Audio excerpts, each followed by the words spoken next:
Hey there, Colonials. Welcome back to another edition of Quickly Colonial. It's one of those crisp, cool autumn evenings. Had to get myself some warm apple cider and put on a sweater. And one of the things that I saw today as I was at the grocery store was corn stalks and gourds and pumpkins and squash and autumn cookies and autumn cakes, everything that has to do with autumn and getting closer to one of my favorite holidays is Halloween. One of the things that we notice a lot around Halloween time is the jack-o'-lantern. And that got me thinking, I know something that we have that connects us to colonial times, and that's the jack-o'-lantern. We tend to see the more traditional Americana jack-o'-lantern, the pumpkin that's carved with the spooky face and all of those visuals with the light inside, so whenever the light is dark you can see the spooky face in the dark. That tradition came mostly from Scotland and Wales and England and those parts of Britannia. And it surrounds itself, it comes from that area where they celebrated, and now even to this day continue to celebrate, All Hallows or All Saints' Day. That's usually on November 1st. Well, the night before, right around midnight, they believed that was the time where the veil or that space between worlds was the thinnest, and that sometimes the spirits of the dead would come and speak to them.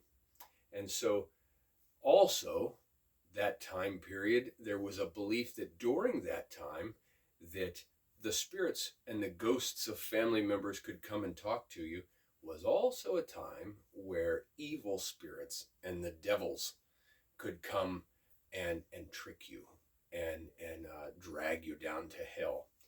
And so they would do a thing called souling, and the children especially would dress up in frightening costumes and they would go door to door, and they would ask for apples or treats or pears, or sometimes even say, hey, could you say a prayer with me?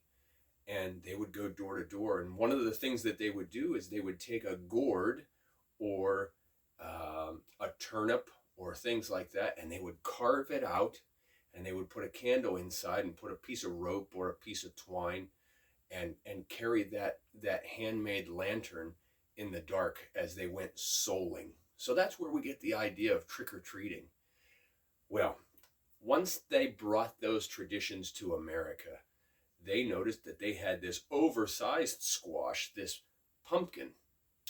And so they started to use those instead. But the traditional form, and I have an electric tea light in mine, but if you can see that,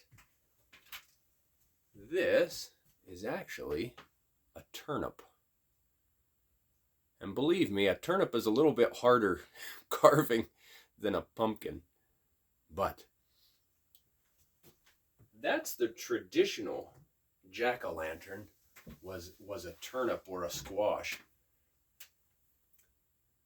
They had some traditions, and they were afraid of being tricked. They were afraid of their family members being cursed by these evil spirits on the evening before All Saints' Day or All Hallows' Eve, the evening before. So especially for their children and sometimes for their entire family, they would each carve a jack-o'-lantern or a gourd for each member of the family, and they would put it in front of their door in the evening and light a candle in it.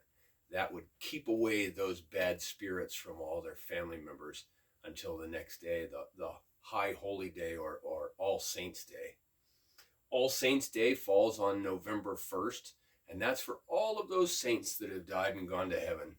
And then November 2nd is All Souls Day, and that's for anyone in general that has passed on from this world. And so we have All Hallows Eve, All Saints Day, and All Souls Day, all high holidays in the old Christian traditions. So, my dear colonial friends, the next time you see a pumpkin with a spooky face in it, think of the very, very humble version of the turnip the next time you see that jack-o'-lantern. Until next time, my dear colonial friends.